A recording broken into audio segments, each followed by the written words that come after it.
buenas noches, bienvenidos a un nuevo martes policial en Así Somos, jornada donde ustedes ya lo saben, nuestro amigo Carlos Gutiérrez nos explica estos verdaderos puzzles policiales, puzzles de la vida real que tienen como piezas claves, lamentablemente, piezas tan terribles como la desaparición y el homicidio en algunos casos. Hoy día vamos a arrancar justamente, Salfate, por una desaparición, estoy hablando de la desaparición de Moisés Velázquez el pasado 8 de agosto. Iniciamos inmediatamente con este titular que nos llega de cooperativa.cl y para que ustedes entiendan, esta historia es algo que se ha repetido desde hace demasiado tiempo, que es familia pidiendo por favor que hagan todo lo posible para buscar a un pariente desaparecido y que finalmente son su propio círculo de sangre quien intenta hacer lo que la justicia no puede, no alcanza o en algunos casos derechamente no quiere. Dice ahí: padre del joven desaparecido en Curanilahue pide por favor que se intensifique la búsqueda. Estamos hablando de Moisés Velázquez, joven, 24 años, que vive con su progenitor en Concepción, que trabajaba, ¿cierto?, en el rubro de la gastronomía. Comienza, producto de la pandemia se entenderá, a trabajar en labores esporádicas en el rubro de la construcción.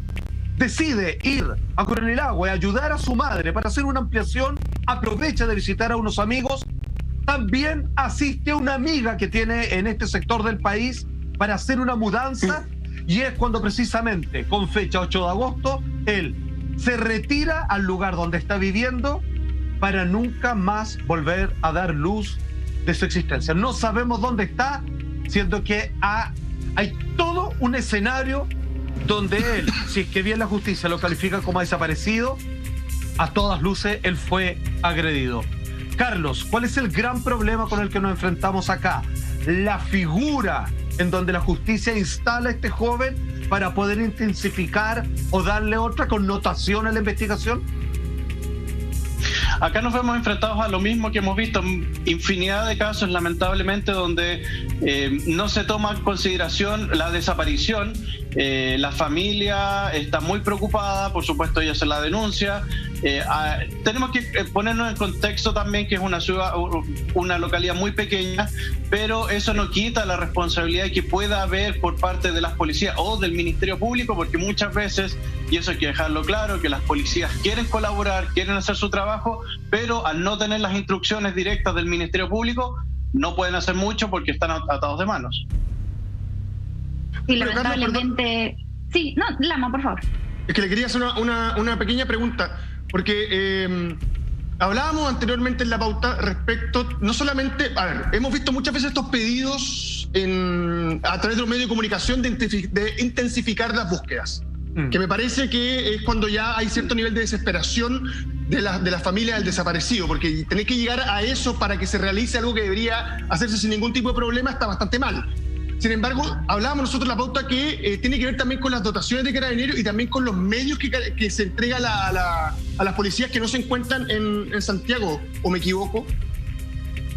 Exacto, muchas veces si en Santiago, que es la capital del país, donde hay más dotación de carabineros, hay problemas de dotación y lo vemos lamentablemente, y no es culpa del carabinero que está en la calle, sino que es culpa de las autoridades, del mando de carabineros que no hace mucho seguramente o a lo mejor hace mucho, pero no se ve reflejado en nosotros que somos los ciudadanos que recibimos el servicio que ellos brindan, en regiones totalmente diferentes. Yo tuve la oportunidad de trabajar y servir en dos regiones del país y en el caso de Curanilahue es una localidad mucho más pequeña, por supuesto, que Santiago, que la capital regional. Y evidentemente muchas veces los carabineros están solos en los retenes, hay un par de carabineros solamente porque hay que cubrir otras dotaciones y eso es algo que ha existido en la institución y tanto carabineros como investigaciones durante muchos años y nunca nadie ha podido solucionar ese problema de la falta de dotación. Vemos muchas veces que en las noticias dicen aumentó 5.000 carabineros, 6.000 carabineros. Perfecto, pero ¿cuántos de esos carabineros se fueron a retiro? Normalmente la misma cantidad que egresa es más la cantidad que se va a retiro porque cumple los años de servicio, porque no sigue la institución, etcétera. Entonces, lamentablemente en las provincias, en los lugares más pequeños, se afecta eso y muchas veces, con suerte, los carabineros ni siquiera tienen derecho a enfermarse porque si se enferman quedan sin carabineros la localidad, entonces o tomar vacaciones, cosas normales para cualquier otro trabajador que los carabineros que están ahí no pueden hacer. Obvio. Muy precaria. Sí, es una realidad que ha quedado al descubierto este último tiempo. Yo creo que desde el estallido social en adelante se han mezclado varias cosas y las desapariciones han estado también muy firmes en las primeras planas de la prensa. En Chile, hasta agosto de este año, hay 16.000 personas desaparecidas. Es un número, pero es un número muy alto. Uno de verdad cuando empieza a conocer estos casos, uno quisiera pensar que son casos aislados y lamentablemente no. En Chile hay mucha gente desaparecida y esto también hace un llamado muy importante a la reestructuración que debería tener Carabineros y es de la cual se está hablando ya hace mucho tiempo, que tiene que ver no tan solo con la forma en cómo ellos ponen sus servicios en las calles y con la ciudadanía, sino también con la logística. Es muy importante eso, que no exista diferencia entre una gran ciudad y una localidad más pequeña, como en el caso acá de Moisés Velázquez, desaparecido en Cañete. Es súper importante lo que tú estás diciendo, Monty, y yo lo estaba pensando también porque de hecho, no me acuerdo la cifra exacta, pero hace un par de semanas salió, este debe ser uno de los años en que menos personas hicieron entrar a la institución de Carabineros justamente. Sí. Estamos en una institución de Carabineros que tiene una crisis de credibilidad tremenda en este minuto. Y claro, hablamos mucho de el problema de dotación de carabineros que hay, pero justamente porque la gente no quiere ingresar. Y no quiere ingresar porque se tiene que hacer un cambio estructural desde las bases a la institución de carabineros. Una institución que hace un par de años lideraba todos los rankings de credibilidad en nuestro país. Hoy día no a nivel latinoamericano incluso. Y de hecho, a toda la razón, Salpate, hoy día no figura en ninguno de los primeros lugares. Entonces creo que acá hay un llamado a reestructurar toda la institución de Carabineros, no solamente por un tema de credibilidad, no solamente por los hechos que ocurrieron en el pasado estallido social del 18 de octubre en nuestro país, sino que también porque la escasa dotación de Carabineros está impidiendo que los malos entren a la cárcel. Está impidiendo que efectivamente le está dando manga ancha a los asesinatos, manga ancha a los secuestros, le está dando mucho terreno a los malos. Y eso es lo que hay que cambiar hoy día. Pero mira, Roldán, te sumo una cosa, date cuenta lo que hemos hablado todos los martes policial. Hablamos de cárceles que han estado llenas, por lo cual han tenido que sacar a algunos delincuentes. Sin ningún criterio. Haciendo una limpieza, sin ningún criterio. Y por otra parte, baja dotación de carabineros. Estamos al revés. Sube la delincuencia, sube todo este tipo de atracos y sin embargo la dotación de personas que nos pueden ayudar o defender a la ciudadanía es cada vez menor. Ojo con ese dato, con ese número. Y esa dotación tiene que ver justamente con esto que estamos hablando, con el ingreso a la institución de Carabineros, con reencantar a la gente desde otra óptica, justamente para decir, oye, sí, quiero pertenecer a esta institución, así como muchas personas hoy día quieren pertenecer a bomberos, porque son instituciones que de verdad te generan un bien, te generan una credibilidad. Con Carabineros no está pasando eso, y por el bien de todos tiene que haber un cambio. Ya vamos a ver cómo se fue desarrollando esta investigación, pero en el caso de Moisés Salpate, es su padre el que da las primeras alarmas de esta desaparición o presunta desgracia, porque ellos eran súper unidos.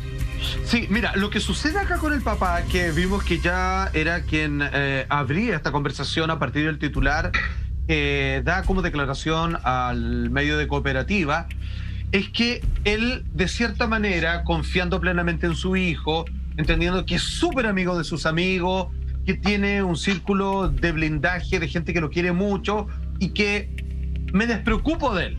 O sea, joven de 24 años, súper sano, gozador, pero bien equilibrado. Pasa lo siguiente, nosotros lo que habíamos quedado en la historia es lo siguiente: él va a ver a su mamá, la ayuda, aprovecha a ver a sus amigos en Curanilahue y ayuda a una amiga a mudarse. Eso es lo último que sabemos de él, porque cuando él termina en esta faena, lo van a dejar. Entonces, ya que está ahí, está de visita, dicen, bueno, oye, ¿qué vamos a hacer mañana? Tal cosa, perfecto. Y pasado mañana hacemos esta otra, ningún problema. Día siguiente no aparece. Debe estar haciendo otra cosa, démosle tiempo. Van 2 días y tampoco contesta el celular, no se sabe dónde está. Y ahí es cuando comienza, de cierta manera, a especularse de que aquí hubo una presunta desgracia, siendo que no es propio su comportamiento, siendo que estamos hablando de un muchacho sano que fue a ayudar a sus amigos, particularmente a su madre. Entonces ahí es cuando comienzan a circular, aquí mucha atención con esto, porque bueno,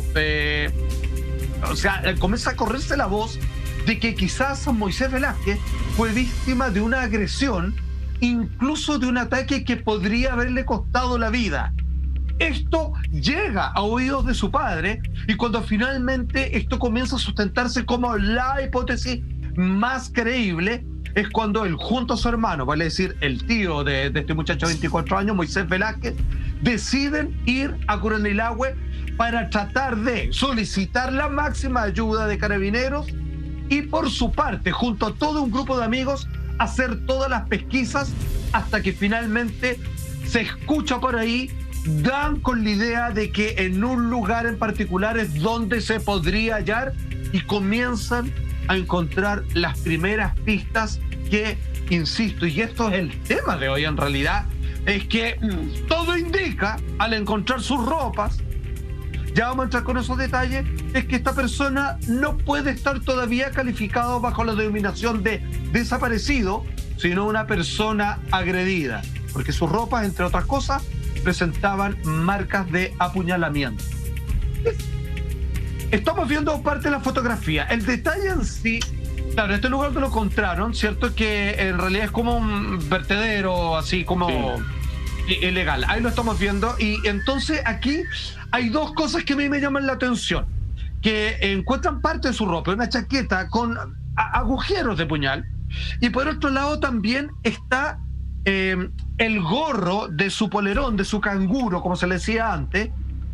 Y a mí me parece que esto es vital, porque se cabe suponer que cuando alguien apuñala a una persona, lo único que el agresor está sosteniendo es el mango del puñal. Ahí, Carlitos, te hago la pregunta, pero si es que le rompieron, producto de la lucha, de él tratando de arrancar, es lo que supongo, le sacan el gorro del polerón, eso se lo tuvieron que haber tomado, ya menos que estuviese con guante y que esto fuera súper planeado. La verdad es que ahí deberán haber marcas, huellas digitales y todo lo demás. ¿O me equivoco, Carlos? Exacto, tú estás en toda la razón y eso es muy bueno porque vamos sacando la información solamente con el sentido común, que si la capucha del polerón está rota es porque a lo mejor este muchacho Moisés arrancó y alguien lo tomó de la capucha y lo arroja hacia atrás y lo comienza seguramente a apuñalar. ¿Qué es lo importante? Las ropas siempre en un caso forense son importantísimas. Ellas nos van a entregar una información valiosísima como lo que estamos viendo ahora, que es las marcas de los cortes generados por un cuchillo. De esos cortes podemos sacar mucha información, por ejemplo, el tamaño de la hoja del cuchillo, el ancho, cuánto ancho es, qué tipo de armamento estamos buscando, si tienen cortes aserrados, a lo mejor puede ser un cuchillo de carne o un cuchillo que se encuentra en los domicilios, un cuchillo de cocina, etcétera. Ajá. Además, podemos observar cuál es la ubicación de estos cortes. Si están ubicados en zonas que pueden ser mortales, es decir, en la zona de los pulmones, corazón, en el cuello, etcétera, en la zona del hígado, entonces exactamente nos va a comprometer un órgano y vamos a poder ver cuántas lesiones tendría eventualmente el cuerpo en esa zona, y además, lo más importante también, vamos a tener manchas de sangre. Y esas manchas de sangre nos van a decir si realmente la persona que tenía esa ropa puesta y fue lesionado es Moisés, porque se le puede hacer ADN, y además saber si hay ADN del agresor.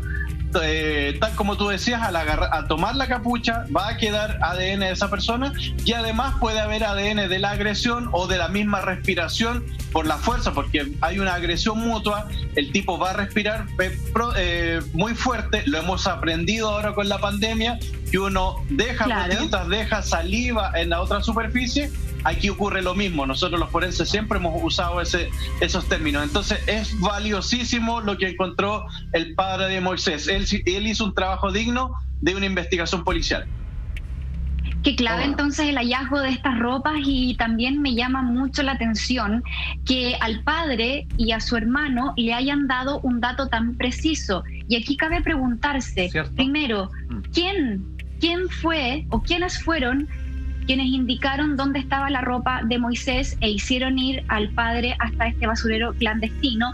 Y cómo también se puede ver involucrada una persona que vio algo, y ahí uno de inmediato se pregunta, ¿por qué estas personas no hacen una denuncia formal y no van con esa investigación para poder colaborar con la investigación y más bien estamos enfrente de una especie de rumor que llega a oídos de ellos, pero termina siendo un rumor que tiene bastante base y muy certero. ¿Por qué pasa eso, Carlos? ¿Por qué la gente no va con esta información de frentón a las policías como debiera ser? Opa. Esa parte yo la desconozco, a lo mejor fueron y no lo escucharon, a lo mejor hicieron la denuncia. Lo que sí sé es que después que encuentran la evidencia, llegaron los carabineros y levantaron estas prendas de vestir y empezó la custodia. Puede que no haya tenido dotación y el carabinero le haya dicho, ¿sabe qué, caballero? Estoy solo en el retén, puede usted ir y si lo encuentra nos avisa y nosotros ahí vamos, despierto el carabinero que está saliente de noche. Pero sabían hasta el lugar. Exacto, le entregaron toda la información, entonces igual es una pista que él ha mantenido anónima, pero es certera. Pero Carlos, espérame, lo que tú estás diciendo, ¿es posible, eso sucede, de que Carabineros diga, bueno, vaya usted y si encuentra algo nos avisa? Claro, lo hemos visto en un montón de casos, sí, es lamentable y volvemos a lo que estábamos conversando al principio, que no hay dotación, los pobres carabineros están haciendo lo que pueden con lo que tienen, los carabineros en turnos de más de 24 horas incluso, en regiones, Carlos, en retenes. Me va a perdonar, yo entiendo todo eso, pero encuentro que lo que tú nos estás contando es gravísimo. Porque yo desde la lógica de cualquier ciudadano, o sea, yo entiendo al papá, desesperado, al tío de Moisés también lo entiendo, desesperado, van a buscar pistas, pero me da la sensación de que en ese buscar pistas ya yo encuentro el canguro, como dice Salfate. Pero a lo mejor yo contaminé toda la escena de la desaparición, de la posible desgracia. A lo mejor encontré una pista evidente, pero tapé 40 pistas. No porque el papá quiera taparlas, las tapé porque yo no soy un experto. Entonces, que estén dejando carabineros, que esté dejando, o la institución que sea, no me quiero ir contra ninguno en particular, pero que estén dejando ese tipo de trabajo en civiles, me parece que es darle una chance al secuestrador, a la persona que quieras, gigante para que se pueda escapar, ¿no? Pero por supuesto, sí, eso es lo grave de esto, y lo que pasa es que eso es lo que los mandos de las instituciones o las autoridades de gobierno no quieren ver. Sí, esta es la realidad de Chile, esto es lo que está pasando lamentablemente, y los carabineros, como ellos no pueden hablar porque tienen un rango más bajo y existe la discriminación y muy probable que si alguien habla lo sancionen por decir la verdad. Entonces esto es lo que estamos viendo y lo hemos conversado en otros casos. Y tal como tú lo dices, puede que la persona, en este caso fue el papá, haya contaminado a lo mejor otra evidencia y se perdió, pero dejémoslo que por lo menos la evidencia apareció y que ya está en manos de la policía. Exacto. Mira, lo que se recuperó, para que se entienda, fue su chaqueta con las marcas de apuñalamiento, polerón, zapatillas y cinturón, Es bien raro lo que se encontró en particular, pero eso es lo que tenemos. Escuchemos en voz del padre, a propósito de estos textos que hemos preparado para ustedes. Quien habla acá es Rubén Velázquez, padre de este joven desaparecido de 24 años. Dice así: me llamó la atención que hubiera una casaca y un polerón y todo dando vueltas juntos, como que fue desprendiéndose. Di vuelta toda la casaca que estaba al revés y ahí me di cuenta que era la de mi hijo. Continúa.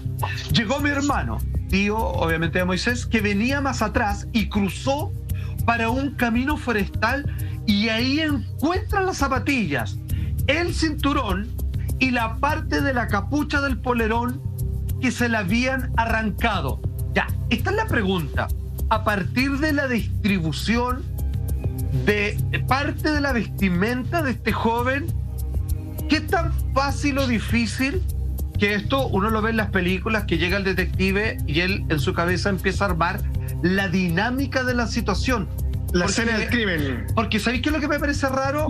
Ok, la chaqueta se la saca, los tratan de tomar, el polerón, pero más allá, las zapatillas, porque no se las robaron, nada, están fuera del cuerpo, o están aparte, y el cinturón, él trató de defenderse con eso, y esto lo encontraron días después de la denuncia. Entonces, se puede entender, se puede reproducir mentalmente cuál fue la dinámica, o incluso eso nos da cuenta de un despiste, de que están distribuidas así por por otra razón. Sí, lo que pasa es que en el trabajo de escena del crimen, de investigación de escena del crimen, tú tienes dos tipos de escena. Tienes la escena primaria, que es donde ocurre el hecho originalmente y ahí está todo y quedó todo ahí, esa es una escena primaria, y tienes las escenas secundarias, que son las escenas donde después se traslada algo hacia otro lugar y donde lo encuentras. No sabemos con la información que tenemos si ese lugar donde se encuentran las prendas de vestir es una escena primaria o derechamente es una escena secundaria donde se encontraron las prendas de vestir. ¿Cuál es la característica de las prendas de vestir? Como lo mencioné anteriormente, nos van a ayudar, y con las prendas de vestir sí vamos a poder reconstruir qué es lo que le pasó al cuerpo de Moisés. Claro, pero respecto, por ejemplo... lugar, pero vamos a saber qué es lo que ocurre con él. Claro, pero por ejemplo, me imagino que se pueden obtener ciertas conclusiones de los autores, porque digamos las cosas como son.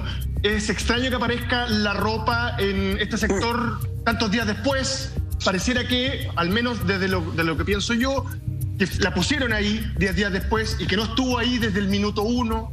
Entonces, me imagino que se pueden sacar ciertas conclusiones del modus operandi de las personas que lo atacaron, le quitaron la vida, lo apuñalaron, o quién sabe, a lo mejor porque aún está desaparecido, ojo. No ha cambiado legalmente su figura. Entonces, me imagino que algunas conclusiones se pueden sacar porque en muchos casos son parecidos, Carlos.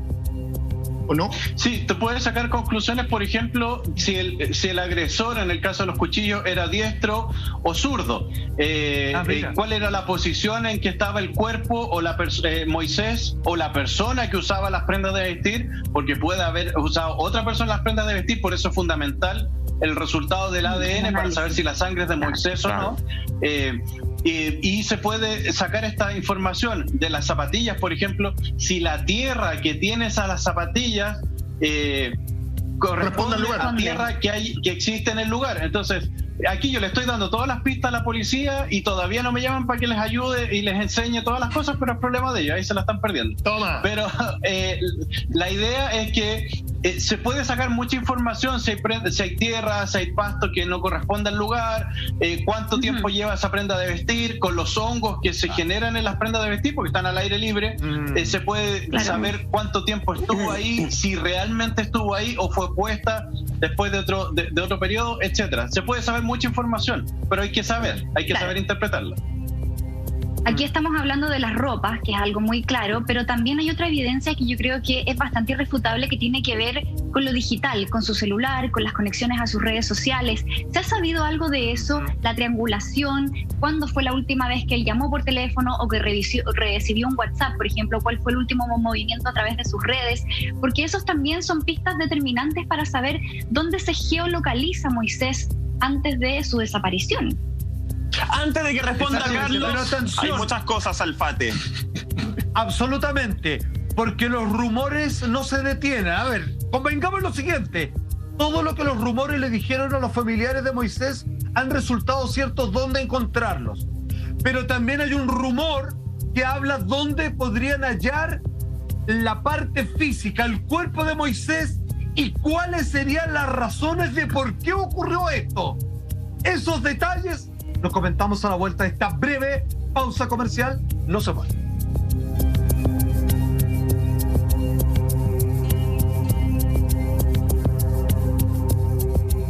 Del caso de Moisés Velázquez, un joven de 24 años desaparecido el pasado 8 de agosto en Curanilahue, sí, cuesta, pero sí, eso es. Y bueno, hablábamos de la falta de dotación de carabineros, de repente de los recursos para poder realizar las pericias correspondientes, y vemos cómo la familia ha ido de frentón tras la pista de Moisés. Yo te dejaba plantear una pregunta, Carlos, que tiene que ver con que si ya se han realizado pericias a sus redes sociales y a sus mensajes o sus llamadas telefónicas. ¿Se ha sabido algo de eso? Sí, eso no lo sabemos aún. Eso es parte de la investigación que debe autorizar el Ministerio Público. El Ministerio Público es el que tiene que ordenar a las policías. Tengo entendido que ya la PDI, con su brigado de homicidios, está en este caso. Entonces ellos, en base a esto, pueden hacer triangulación del teléfono, la última vez que ese teléfono utilizó la antena, o a lo mejor todavía está activo el teléfono y no lo sabemos. las redes sociales, cuáles fueron la última mensajería, a quién le escribió, a quién llamó, cuál fue el tráfico de llamados. Todo eso se puede obtener, pero después de la autorización del fiscal para poder hacer estas pericias. Bueno, por ejemplo, para que vayan entendiendo con respecto a cómo ha continuado esta investigación de parte de la familia. Ojo, que todos los rumores que le dijo la comunidad al papá y al tío de Moisés Velázquez resultaron ser ciertos. Pero no es lo único que le dijeron. También hablaban de que debiesen llevar equipos al río cercano del lugar donde estaban las ropas, porque probablemente hay que entender quizás de quién, de dónde son las fuentes de toda la comunidad de Coronelagüe, que le dicen que ahí quizás podrían encontrar a este joven. ¿Qué es lo que dice este padre? Porque él sabe más cosas, pero no las puede compartir todas. ¿Por qué? Rubén Velázquez dice lo siguiente: a mi hijo, estas serían las razones de por qué pasó esto, a mi hijo lo ajusticiaron por venganza, porque a él lo culparon de algo que nunca tuvo nada que ver. Sí, a mi hijo lo mataron. Yo no tengo ninguna duda. Yo vi su casaca. Estaba llena de puñaladas por todos lados. Atención con lo siguiente. Aquí, a propósito de los datos que recibe el papá y el tío de Moisés Velázquez, que resulta ser cierto, como la ropa que vemos en pantalla que descubrieron justamente donde las personas, que además le hablan que quizá el cuerpo podría estar en el río que vemos ahí, y que incluso el papá ya parece comprender de que esto fue un ajusticiamiento por una venganza y en parte una confusión, puesto que su hijo había aclarado cuál era su no participación en aquello, pero aún así terminaron, como el padre dice, quitándole la vida. Acuérdense que estamos en un caso que en lo legal el joven está desaparecido, claro, pero cuando encuentran la ropa, parte que le falta, con todas esas puñaladas, pareciera entender de que debiera calificarse de otra manera. ¿Cuánto? O sea, esta me pregunta, si es que los vecinos saben dónde estaba la ropa, dónde podría estar Moisés, ¿cuál sería la razón de por qué sucedió todo esto? A esta altura ya como que debemos saber quiénes fueron o no, o quién fue. Es que pareciera, sí, por supuesto, y te la dejo, te lo pregunto, Carlos, así, perdóname por lo que dice Juan Andrés, pero pareciera que aquí basta ir a apretar un par de personas para conocer la verdad. Parece, ¿no? Lamento ponerlo de esa manera, pero si hay que apretar un par de personas, pareciera que eso no se ha hecho, porque respecto a lo que dice el papá y respecto a lo que hemos analizado en lo que va del programa, pareciera que no es más que tomar esa determinación. Porque cuando sabemos el por qué, sabemos quién. Exacto, el papá, por ejemplo, recibió esta pista anónima, o a lo mejor él sabe quién la entregó, pero él dijo que era anónima, de dónde estaban las prendas de vestir. Fue, buscó y ahí estaban. Y él las encontró, no las encontró la policía, él después se las entrega a la policía, no las encuentra el Ministerio Público tampoco.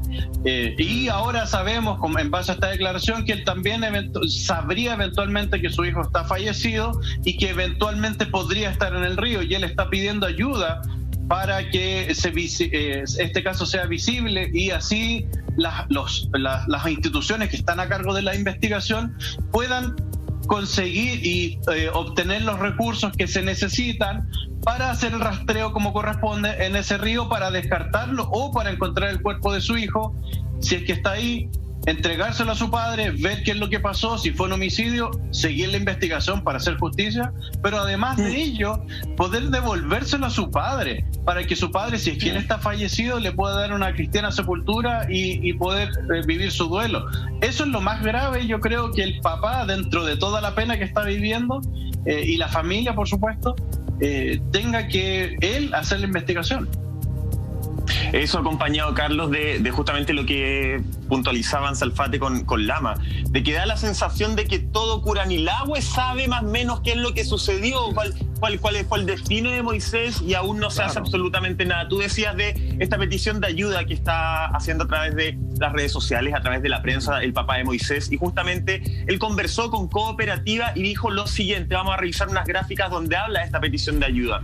Él dice, Bomberos siempre nos ha colaborado, pero sin implementos como drones o perros de búsqueda especializados. Se hace muy complicado y la zona además es cercana a un río. Si se pudiera gestionar más de esos elementos sería positivo, porque creemos que incluso lo pudieron haber enterrado. Son parte de las declaraciones de Rubén Velázquez, padre justamente de Moisés, a Cooperativa. Él habla en otras instancias, Alfate, él también dijo que ya tenía la película súper clara, que le habían dicho la historia completa, pero que para no entorpecer la investigación, él efectivamente no quiere hacerlo público. Pero él en su cabeza ya tiene una historia. De hecho, si bien legalmente, y todos hablamos, porque hasta hoy día Moisés, a quien estamos viendo en pantalla justamente, es una persona extraviada. Están estos afiches, se está buscando a Moisés en este minuto. El papá, lamentablemente, con el dolor de su corazón, de su alma, parece tener otra historia. Él parece ya entender, como decía Carlos, que está buscando más un cuerpo que una vida. Sigue siendo desaparecido y extraviado Moisés hasta el día de hoy. Ahí es cuando yo me pregunto que cuando el papá pide, exige, pero está suplicando, entendamos el tono de cuál es la postura del progenitor de Moisés Velázquez junto a su hermano, el tío del joven, es que en realidad pareciera, es que una vez más, a ver, aquí como programa, finalmente cuando nosotros planteamos hipótesis y que muchas veces terminan resultando de esa manera, es simplemente aplicando el sentido común. Aquí no hay ningún experto excepto Carlos, digamos, que es un ultra perito en esta área. Pero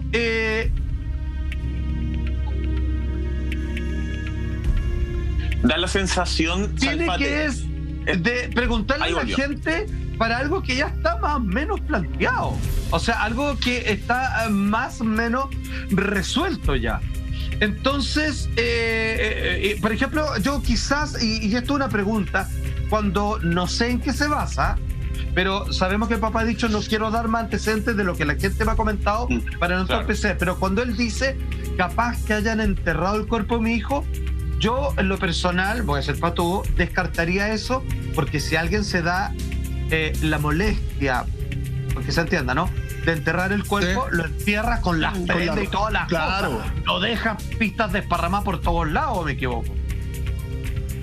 Sí, obviamente, no va a perder tiempo en eso, muy por el contrario, va a tratar de ocultar todo rápidamente y hacer el entierro. Es una hipótesis, por supuesto, y el padre, tengo entendido que también ya le entregó toda esta información a la policía y es parte de la investigación ahora ya oficialmente, pero igual ha pasado bastante tiempo.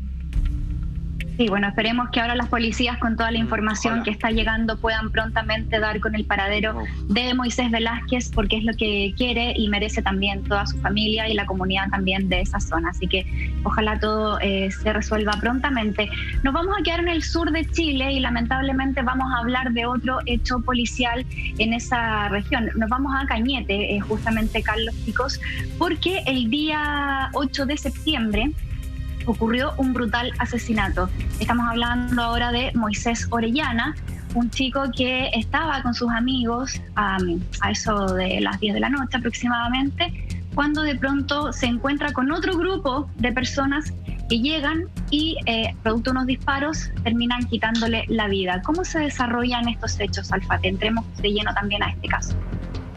Ok, Monty, vamos primero con el titular, que esto también lo extraemos de cooperativa.cl y que esto ocurre exactamente un mes después de la desaparición de Moisés Velázquez. Estamos ahora con Moisés Orellana, joven de 21 años, dice ahí, que murió, tal como escuchan, tal como se puede leer, baleado tras atentado incendiario en Cañete. A ver, aquí es un juego bastante arriesgado porque hay un par de suposiciones de uniendo y atando cabos que todavía no están del todo claros. A ver, estamos hablando una vez más, y aquí subrayo esta situación, de un joven, 21 años, que es de fe evangélica. Él sí, completamente quitado de bulla, muy sano, tranquilo, con un grupo de amigos muy sui generis, ¿cierto? Y que después de estar, digamos, disfrutando una tarde, digamos, junto a su compañero, deciden volver ya por un camino rural cuando es un poquito tarde, ya quizás podríamos decir cuando no corresponde, dado la situación país en la que estamos producto de la pandemia, y por eso se van tranquilitos por un camino, digamos, rural para llegar a su vivienda. Y ahí es cuando finalmente notan la presencia de unos automóviles que comienzan como a acercarlos con una intención de características amenazantes. Y en ese momento, cuando aquí podría ser cualquier cosa, un asalto, un llamado de atención, lo que sea, se transforma en una verdadera pesadilla. En nuestro insigne programa de análisis noticioso, conocido como Pauta Libre los días domingos, fue ahí con la versión. Se los contaron al primo de la víctima, uno de los amigos de Moisés, porque en este automóvil donde este muchacho fue baleado, habían 2 personas más, 2 amigos más de Moisés, y es así como su primo lo relata. Mucha atención. Salió de su trabajo y siempre conversaba con estos chicos. Yo tengo la versión de uno de los chicos que estaba en el auto, el que estaba al lado de él incluso. Ellos eran muy amigos, conversaban todos los días, se veían casi todos los días. Y él, luego que salió de su trabajo, pasó a buscar a su amigo y luego pasó a buscar a otro amigo más, y se quedaron en este camino rural, en el fondo que era cercano a donde vivía el otro joven que estaba en el vehículo. Ellos una vez al mes, 2 veces al mes, iban a lo mejor a este lugar, donde era un lugar tranquilo, les gustaba conversar de la vida, del trabajo, veían videos de humor, se reían, escuchaban música, cantaban. Y en ese momento, los 2 amigos de Moisés se encontraban bebiendo una cerveza, estaban compartiendo. Moisés no tomaba porque Moisés no estaba tomando porque él no bebía. Y él era muy responsable con su trabajo, él al otro día tenía que ir a trabajar. Entraba a las 8 de la mañana a trabajar. Entonces, ellos, mientras llevaban alrededor de 20 minutos en ese lugar, cuando por los espejos retrovisores vieron que se acercaban unas luces de un vehículo. Entonces, ellos no se preocuparon porque en ese camino viven personas en ese sector. Entonces, cuando habían ido antes, pasaban los vehículos de los vecinos y dijeron, mira, son los vecinos. Son residentes. Entonces, claro, son residentes de ahí. Entonces pasó un vehículo y pasó el otro atrás y se detuvieron alrededor de 10 a 15 metros adelante de ellos. Entonces se bajaron rápidamente de 4 a 5 personas del primer vehículo y del segundo vehículo también se bajó una cantidad similar de personas, y ellos vieron que se bajaron de manera muy rápida con chaleco antibalas, cara cubierta, armas, y los apuntaron de frente, apuntando hacia el parabrisas. Entonces, cuando ellos vieron este movimiento rápido, dijeron, jodimos, es el toque de queda, vamos a meternos en problemas, ¿qué hacemos? Se asustaron por eso, pensaron que eran dinero o que eran personas que lo iban a controlar. Eso es lo que ellos pensaron en ese momento. Entonces, las personas que estaban frente a ellos comenzaron a gritar, así como, váyanse de aquí, váyanse de aquí. Y ellos lo único que hicieron fue levantar las manos y le dijeron, sí, nos vamos. Mi primo toma las llaves del vehículo, hace andar el vehículo, y ellos siempre concentraron a las personas que están adelante. Y de repente sienten solamente un disparo. La persona que está al lado me dice que él sintió un calor en la cara y que lo único que atinó a hacer fue a taparse la cabeza. Wow, escuchábamos el crudo relato de Sergio Vidal, primo de Moisés Orellana, contando con lujo y detalle cómo finalmente se encuentra Moisés con la muerte esa noche del 8 de septiembre. Y vamos a continuar con eso, para eso también seguimos con nuestro cientista forense Carlos Gutiérrez, pero antes, mucha atención, porque Aro, que para el próximo 18 yo ya me preparo. Equípate con nuestro especial de Sindel, miren estos productos maravillosos. Parrilla eléctrica a solo 21.500 pesos. Ahí está, la ves en pantalla. Licuadora también para los batidos y cosas ricas. L1500 MG, 15.990 pesos, y cafetera eléctrica 11.990 pesos. Todos estos productos, por supuesto, que los encuentras en nuestra tienda.lared.cl. Ahí estamos. ¡Bravo! Nuestra tienda. Buena. Ya nos seguimos comentando estos crudos hechos, Lama. Tremendos, sí, ¿no? Quería un poco comentarlo con todos ustedes y también con Carlos. Es llamativa el testimonio que entrega este pariente de Moisés. Es llamativo por 2 razones. Primero, que termina este grupo que pareciera que se para frente a ellos donde ellos pensaban que lo iban a controlar porque ven un chaleco antibalas. Eso también te habla de la situación que se vive en el sur. que posiblemente no nos estamos enterando de todo lo que nos deberíamos enterar. Algunos tratan de hacer ver que acá hay gente corriendo con antorchas provocando incendios, pero cuando uno escucha del nivel de calibre y de fuego que tenían, además de los chalecos antibalas, empiezas a cuestionar otras cosas. No sé qué pensarás tú, Carlos, respecto a esto, respecto al nivel de organización que hay y la necesidad, al parecer, a ver, estos muchachos estaban ahí, no son testigos oculares de algo que haya ocurrido en el sector. Ellos no son las personas que se enteraban lo que estaba haciendo este grupo. Esto es una mala casualidad y termina con un fallecido, ¿o me equivoco? Respecto a lo que desliza el hermano de Moisés. Primo, perdón. Claro. Sí, estaban en el lugar incorrecto a la hora incorrecta. Eso que quedó establecido lamentablemente de un minuto para compartir, un minuto sano. La vida te cambia en una fracción de segundos. Lamentablemente, que es lo que yo estoy viendo, no solamente con este caso, sino que con todos los casos que ya es prender la televisión en Santiago, en el sur, es que estamos llegando a un límite donde va a ser muy difícil retornar u ordenar de una forma más simple. Me recuerdo mucho los casos, especialmente lo que está ocurriendo acá en Santiago, me recuerdo mucho los casos de Nueva York, cuando antes de que empezara el tema de tolerancia cero. ¿Y por qué se llega a la tolerancia cero?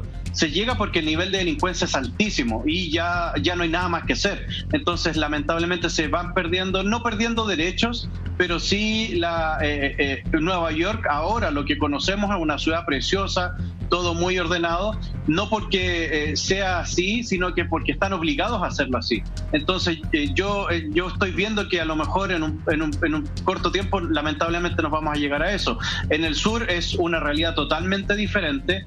En el límite de que empiecen a armarse los ciudadanos comunes y corrientes para poder salir a comprar y tal como tú lo dices, Lama. Es triste y es algo que no estamos viendo. Esto es un hecho que a lo mejor no está saliendo mucho en los medios de comunicación, y agradezco al canal que lo estén mostrando, y esta a lo mejor es la realidad que se está viendo allá, y esto es lo que se están enfrentando las policías allá, y es lo que nosotros tampoco estamos viendo. ¿Cuántos carabineros se están lesionando por esto? ¿Cuánta gente está falleciendo por esto? Y a lo mejor ni siquiera es relacionado con algún pueblo originario, sino que ya esto puede ser actos de delincuencia o de a lo mejor que otra cosa hay detrás de ellos, no lo sabemos. O sea, sin lugar a dudas, Carlos, lo que tú dices es muy cierto. Hay visiones que son súper válidas, justamente, hay fines que son súper válidos, pero hay otras personas que se están aprovechando, y hoy día tenemos a un joven de 21 años que justamente perdió la vida en condiciones que son extrañas para la familia, sobre todo. Es más, la familia dice, a nosotros en ningún momento se ha comunicado alguien del gobierno, alguien de las autoridades a hablar con nosotros para saber qué es lo que sucedió. Mientras públicamente la fiscal regional del Biobío, la señorita Marcela Cartagena, ya dio una visión oficial. Es más, dice, se ha podido constatar efectivamente la muerte del joven de 21 años por un escopetazo a manos de una de las personas que han incendiado las cabañas en el sector donde ocurren estos hechos. Este tipo de declaraciones para la familia justamente de Moisés son muy extrañas, porque ellos dicen, oye, a nosotros jamás han comunicado, jamás nos han preguntado nuestra visión o qué es lo que pasó. Esto no lo digo yo, esto lo dijo el primo de Moisés justamente el domingo recién pasado. Estoy hablando de Sergio Vidal, quien habló con Pauta Libre, programa de nuestro canal que va a las 10:30 todos los domingos. Él sigue relatando los hechos con un nivel, con una fuerza que es sobrecogedora, porque hay un nivel de crudeza en estos hechos. Tenemos más declaraciones donde Salfate, entre otras cosas, él cuenta cómo los amigos se dieron cuenta que Moisés estaba a punto de fallecer. Todo eso después de una pequeña pausa.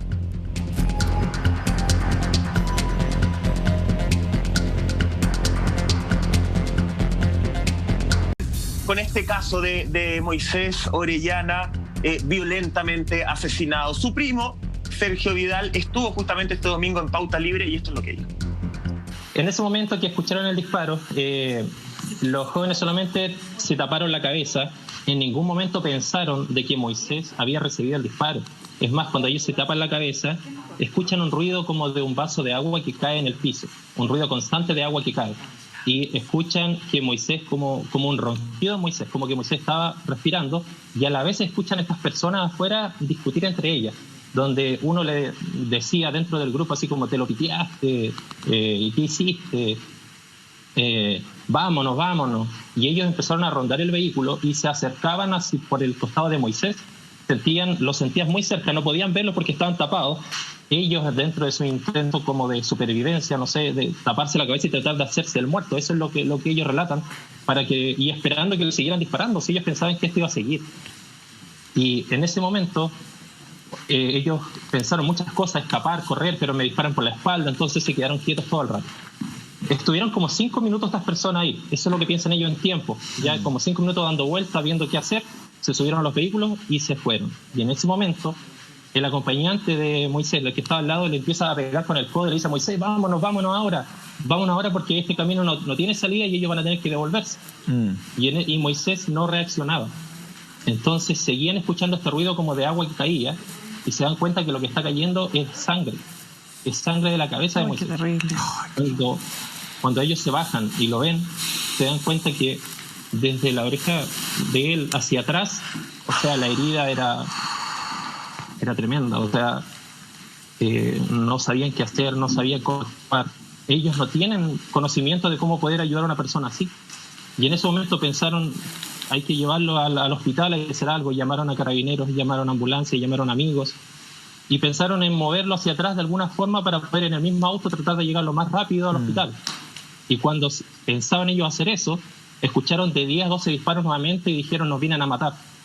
Vienen a acabar con nosotros porque somos los testigos de esto. Entonces en ese momento ellos salieron corriendo como pudieron a esconderse en el campo, a los alrededores, y tratando de llamar y siguieron llamando y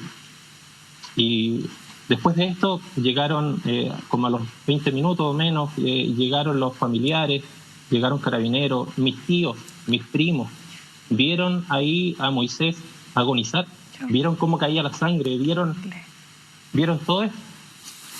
Ellos en un comienzo no pensaban que Moisés estaba muerto porque su cara estaba intacta, porque el disparo fue atrás. Claro. Entonces, les digo, mis tías tomaban su mano y él apretaba su mano mientras agonizaba. No habló nunca más después del disparo. Muy gráfico y plagado de detalle el relato que hace el primo de la víctima, pero ¿saben qué? Es justo y necesario escucharlo tal como sucedió para entender la gravedad del asunto. Hay un dato que no es menor, que en lo que él menciona es que parte de la discusión de esto, ni más ni menos que 10 hombres con chaleco antibalas encapuchados y bastante bien armados, generan entre sí una discusión. Pareciera que quien haya percutado ese disparo finalmente se mandó solo. Fue un acto completamente impulsivo en donde le trajo serios problemas estratégicos cualquier cosa que ellos hayan estado haciendo. Por lo que se entiende, la Fiscalía esto ya lo cerró. Entonces, aquí yo tengo una pregunta. ¿Realmente hay datos suficientes y casos cerrados para entender que los culpables del asesinato de Moisés eran personas que estaban quemando cabañas y por eso el malo ya está identificado y gente vándala y por lo tanto no hay mucho más que hacer? ¿Cuál es la conexión? O, como muchas veces hemos sabido, Carlos, la están haciendo corta porque están con tantos problemas en la zona que la verdad es que hacer una investigación tan importante como esta en paralelo, la verdad es que no dan abasto. Es que no debería ser así. No quiero pensar que están tomando el camino más corto y para cerrar el caso lo antes posible. No debería ser así. Si es así, sería un delito. Yo no entiendo. ¿Se puede entender, perdón, Carlos? ¿Se puede entender que si lo cierran así es por otra cosa? ¿Qué conclusión se puede sacar de eso? ¿Que lo cierren tan rápido? Perdón, a mí me salta el tiro la duda. Sí, por supuesto, a mí también me salta la duda. No deberían cerrar el caso si no tienen... Primero, el caso no se puede cerrar porque hay una persona asesinada, a él la asesinaron, le dispararon por la espalda y los asesinos de Moisés hay que identificarlos y llevarlos a la justicia y después que un juez dicte sentencia, ahí recién el caso está cerrado. Antes no, Claro. es imposible encerrarlo, es una víctima, es un homicidio. ¿De qué estamos hablando?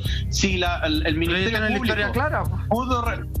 claro, si ellos, según ellos, tienen la información de que por ese camino, tal como lo dice el primo de Moisés, es la única vía de acceso, el único camino sin salida, y justo en ese sector, por ese camino, quemaron esas cabañas, es muy probable que hayan estado relacionados con eso, pero no significa que pueden cerrar el caso. Lo que pasa es que pueden a lo mejor acotar los posibles sospechosos que realizaron ese disparo y asesinaron a Moisés. Ahora hay que saber quién fue, con nombre y apellido, con rostro. Si es una persona que si efectivamente ellos fueron los que quemaron las viviendas o las cabañas, estamos en presencia de 2 delitos: incendio intencional, que es un delito que tiene una pena altísima en Chile, y además un homicidio, que es el delito más grave que existe en la legislación de cualquier país. Entonces, la persona que cometió este crimen, si es que está involucrada en esta quema, no debería salir nunca más de la cárcel. Es que es un caso que está lleno de dudas todavía y esperamos que la justicia haga lo suyo y los responsables o el responsable tenga todo el peso de la ley.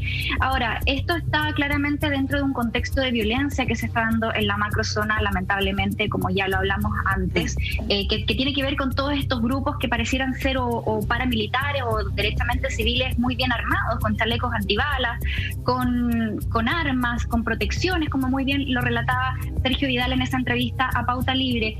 Carlos, ¿qué pasa en este caso con la inteligencia? Porque si estamos hablando de una zona de nuestro país que está muy crispada en cuanto a ambientes, es una zona que está muy caliente, hay un conflicto que todavía está muy vivo y muy lejos de resolverse.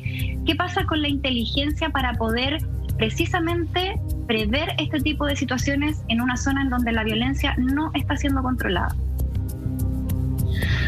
Wow, esa es una pregunta súper compleja, porque de acuerdo a algunos personeros de gobierno, inteligencia no hay, según otros sí hay y es muy buena, entonces ni siquiera ellos se ponen de acuerdo. Pero lamentablemente no lo vemos, porque no hay ninguna prevención. La inteligencia sirve en todos los países del mundo para detectar los autores de delitos internamente y que vengan desde el extranjero a generar delitos a cualquier país, en el caso de nosotros acá en Chile, pero no sabemos porque no hay ninguna prevención. Siguen quemando camiones, siguen dañando viviendas, siguen asesinando gente, no hay nadie detenido. Las últimas veces que trabajó la inteligencia y fueron casos muy bullados, lamentablemente, cosa que yo nunca en mi carrera profesional ni en la historia de que tengo uso de razón había visto que la inteligencia de Carabineros o el mismo laboratorio lamentablemente falsificó evidencia. Afortunadamente los autores de esas falsificaciones están detenidos y muy bien, porque esa corrupción no se puede permitir dentro de las instituciones. Pero ese es el nivel que estamos llegando. Entonces no hay mucha inteligencia, no lo vemos, sí, no hay que ser experto para darse cuenta de eso, lamentablemente, si no esto ya se hubiera detenido en algún minuto. Es muy triste todo lo que está ocurriendo. Claro, exacto. Sí, yo más que una pregunta acá, le gustaría hacer un comentario. Me tiene impactado el nivel de descontrol que se vive en este país. No hay, esto es como cuando tú estabas en el colegio y el profesor tenía que salir de la sala y tenías 30, 40 niños, uno gritando, otro saltando, otro dibujando, otro saliendo y entrando, otro pegándole a otro. O sea, el nivel de descontrol me parece que está llegando a niveles insospechados. Y lo que decía Carlos, por lo que lo decía Carlos anteriormente, descontrolarse es muy simple, es muy fácil, todos se descontrolan con facilidad. El problema va a ser volver a controlar la situación. Y no sabemos hasta qué límite vamos a tener que llegar para poder tener nuevamente el sartén por el mango. Me parece que cada vez que hacemos estos casos policiales, el caso de los 2 Moisés, los casos que hacemos semana a semana, te denota ese descontrol, ese problema que tiene este país de estar tan extrematizado, tan polarizado, en el cual no sabemos realmente lo que está pasando y cuál es la verdad. Porque, insisto, este grupo armado que le quita la vida a Moisés está actuando por fuera de la ley. Creo que estas son las cosas que nos tienen que empezar a preocupar en este momento. Cuando estábamos conversando justamente de esta investigación que se está llevando a cabo y que a la familia de Moisés le causa tanto ruido, cuando la fiscal regional, Carlitos, habla y dice, ¿sabéis que ya determinamos que en el fondo es una persona que participó en las quemas en un sector igual? Como familia pueden ir y a exigir que les muestren las pruebas concluyentes de la relación entre la quema y el asesinato, ellos pueden, porque me parece que cuando se dice algo públicamente, una autoridad como una fiscal regional, es porque eso ya está súper investigado a voz de ellos. Ella no lo da como un supuesto, ella lo da como un seguro. La señora Cartagena dice que eso está así. Uno como familia puede ir, en el caso de la familia de Moisés, y decir, ¿sabéis que exijo que me muestren las pruebas concluyentes para asegurarme de que el caso no lo cierren como muchos ciudadanos temen y como ya lo había planteado la Misalpate, a la rápida para poder preocuparnos de otra cosa? Pero claro, ellos pueden ir con su abogado querellante, tienen que ir. A mí lo que me preocupa es que, tal como tú lo dices, comunicacionalmente aparece la fiscal regional, que es la máxima autoridad del Ministerio Público en la región, aseverando que el caso está cerrado. Si está cerrado, me gustaría saber, o nos gustaría a todos saber, porque sería súper importante poder comentarlo acá en los medios de comunicación. Claro, si habla de la conexión, ¿quiénes son? Porque el caso cerrado, vuelvo a insistir, para mí un caso cerrado es una persona con nombre, apellido, con rostro y llevado a la justicia y que pague y que sea condenado y se verifique si él estuvo relacionado o no con el homicidio de Moisés. Eso es lo que espera cualquier familia y lo que esperamos todos los chilenos. Pero evidentemente el querellante, que debe estar por parte de la familia, me imagino que el gobierno se tiene que hacer parte de esto también y apoyar a la familia. Saber qué es lo que hay, porque es muy bonito decir cosas para que la gente se quede tranquila, pero no quiero dejarla en duda, por supuesto, tengo que creerle porque es una autoridad nacional, pero evidentemente la familia tiene que tener la tranquilidad también por parte de ella. Bueno, exactamente lo que tú estás mencionando, Carlos, es lo que hoy por hoy tiene más inquieto, por no decir derechamente molesto, a los familiares de Moisés. A ver, entendamos dos cosas. Después del suceso, después de que llega la familia y que logra estar con él en el momento que está agonizando, finalmente la policía no va, porque no tenía... Ya imagínate, o sea, la situación en la que están, los carabineros no tienen los insumos mínimos suficientes para poder hacer su trabajo, y además, como un camino oscuro, no tenían las luces, y en todo ese tiempo, en todo ese periodo, se pudieron hacer un montón de cosas, como por ejemplo borrar las evidencias. ¿Qué es lo que piden entonces los familiares de Moisés? Que finalmente, partiendo por una pregunta de por qué ninguna autoridad se le ha acercado, lo escuchamos de sus propias palabras. Atención. Estas personas, según lo que se ha ido investigando, después que asesinaron a mi primo, ellos avanzan en los vehículos y los queman, ¿ya? Mis primos no ven cuando los autos están quemándose, no logran tener una visual de eso. Entonces ellos están preocupados de están preocupados de ayudar a mi primo. Y en ese momento escuchan los disparos, de 10 a 12 disparos. Entonces ellos se escucharon muy cerca, porque esto era muy cerca. Entonces ellos pensaron, nos vienen a matar, vámonos de acá, y se escondieron en los arbustos que habían ahí en los alrededores, tratando de llamar a carabineros, tratando de llamar a la ambulancia. Carabineros no tenía carro, al parecer en Cañete, eso es otro tema, ellos no tenían cómo ir en ese momento. ¿No tienen carros? Al lugar. No tienen carros carabineros. Y las pesquisas. El alcalde me parece que el alcalde de la comuna incluso lo dijo en las noticias, que ellos no tienen como recursos, no tienen carros.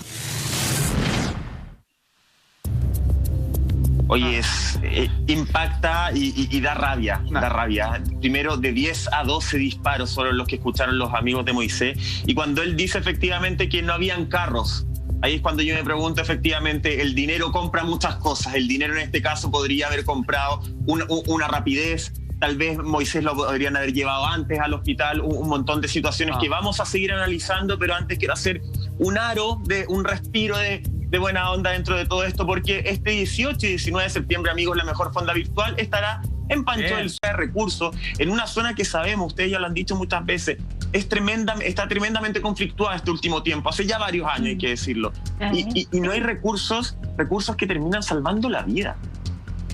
Es que eso es clave, y lo hablábamos en el caso anterior también de Moisés Velázquez. O sea, vemos acá como Carabineros no pudo asistir al lugar porque no tenía un carro disponible, pero además de los recursos económicos y técnicos y la cosa como más inmediata, más tangible, tiene que ver también, Carlos, y quiero aquí que me des tu opinión como ex uniformado, como ex carabinero, tiene que ver también con los recursos humanos, es decir, la capacitación que se le hace a esos carabineros o a esos investigadores, la capacidad que tienen de poder sacar adelante un caso con los recursos que dispongan, porque también da la sensación de que al hablar de provincias quizás más pequeñas, pensarán que esas cosas no pasan allá, que no hay tanto riesgo, considerando, imagínate, que estamos hablando de una macrozona que está viviendo todo un contexto político-social bastante álgido.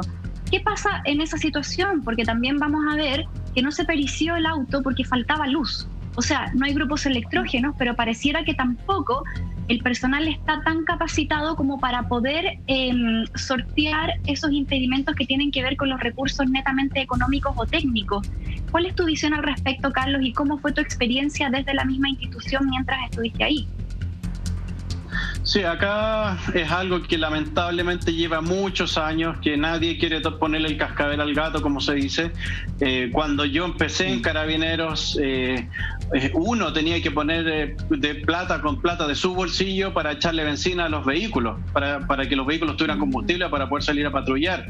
Afortunadamente eso cambió cuando asume el general director Cienfuegos. Él cortó toda esa corrupción, cortó todo eso, fue muy criticado internamente por eso, pero él cortó la corrupción básicamente. Ya él compraba los tarros de pintura, ya no había que ir a pedir pintura al vecino o no sé qué para pintar los cuarteles.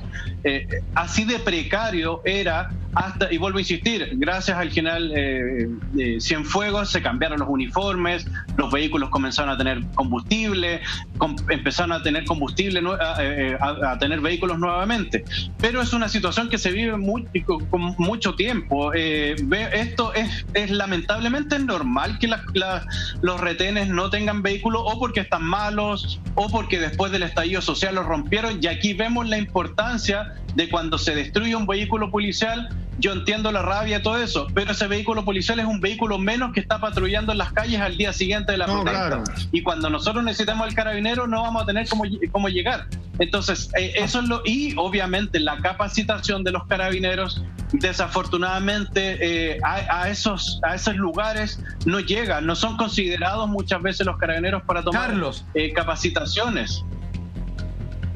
De hecho, sobre esa precariedad de recursos es lo que enfatizan los parientes de esta víctima en Cañete. Lo escuchamos con mucha atención porque así están las cosas en el sur. Miren.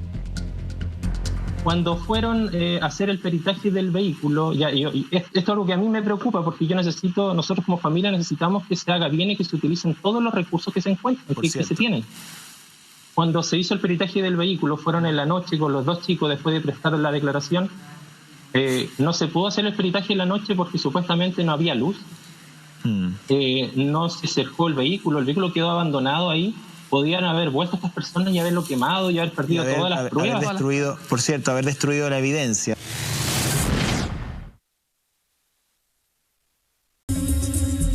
Ya estamos de regreso en Así Somos, comentando este caso de Moisés Orellana. Antes de irnos al corte, vimos las declaraciones del primo de Moisés, donde Carlos, él habla de que esa misma noche no se hizo el peritaje al vehículo justamente por falta de luz, falta de recursos, de implementos. Mi pregunta es súper simple. ¿Cuánta evidencia se puede haber perdido al atrasarse toda una noche para hacer ese peritaje? ¿O es lo común que esperen a la luz del día?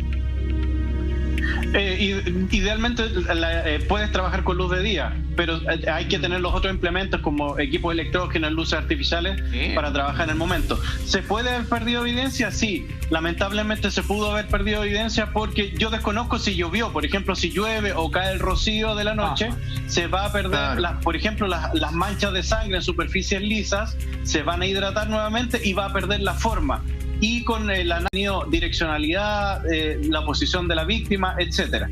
A lo mejor hay otra evidencia que puede ser considerada que no se haya perdido y perizarla y para hacer la reconstrucción, pero evidentemente entre antes se pericia el lugar, mejor. Y volvemos a lo mismo, la capacitación, lamentablemente los carabineros muchas veces no los consideran, especialmente cuando están en lugares aislados como estos, pero ya sabemos que ahora todo se puede hacer online.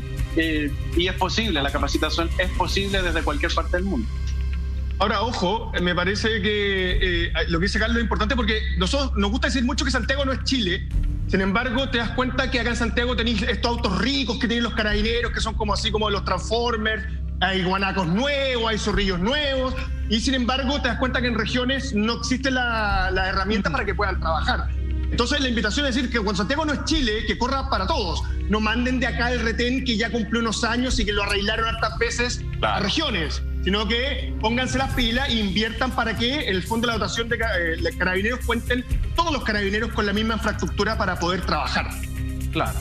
Ahora, de acuerdo a la versión oficial, los autores del asesinato, Moisés, venían de realizar un ataque incendiario de las cabañas y no conforme con eso, entre todas las pruebas que se perdieron por la demora de las pesquisas, los dos automóviles donde se desplazaban aproximadamente estas 10 personas, según los testigos, bien armados, encapuchados con chaleco antibalas, terminaron siendo encontrados un poco más allá, completamente incendiados. Ahora, digamos las cosas como son, siendo que parece lógico, la verdad es que hay una vinculación que está hecho rápidamente, como algo que no se suele hacer, menos en casos de semejante relevancia y donde están juntando un hecho cercano al otro, y eso sería prácticamente así.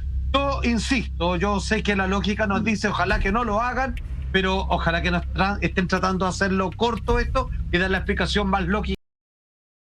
Esto es demasiado grave para no profundizar en aquello. Sí, y la familia, bueno, ha pedido que por favor esto no se transforme en un tema político, justamente. Muy importante. Salfate. Amigos, les tengo una noticia porque estas fiestas patrias invitamos a celebrar la solidaridad y agradecer, por supuesto, a aquellas personas que nos han inspirado toda la vida. Junto a Conecta Mayor de la Pontificia Universidad Católica queremos ir a la ayuda de las personas mayores que hoy más nos necesitan. Faltan 3 días para que juntos digamos...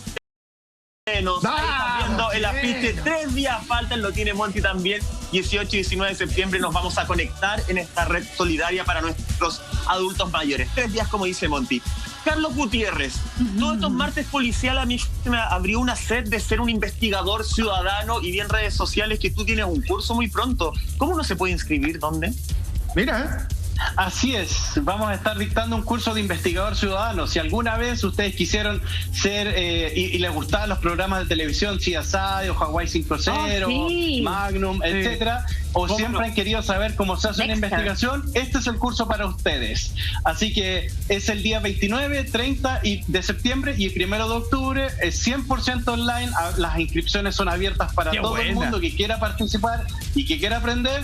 Ahí está, se pueden enviar un email a info@trueforensicscience.com y la sorpresa es que vamos a estar sorteando el próximo martes un cupo gratuito para todos los que sigan las redes sociales de True Forensic Science y compartan la página de True Forensic Science aquí, por supuesto, en Así Somos el próximo martes policial vamos a estar sorteando un cupo, así que no se lo pierdan para que todos sigan las redes sociales de True Forensic Science y se pueden inscribir en este curso de investigador ciudadano, así que no se queden fuera.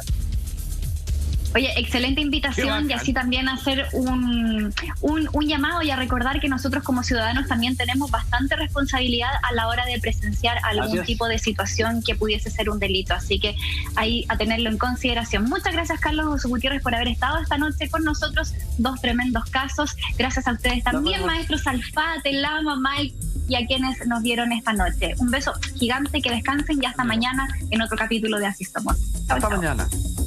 Chao, chao.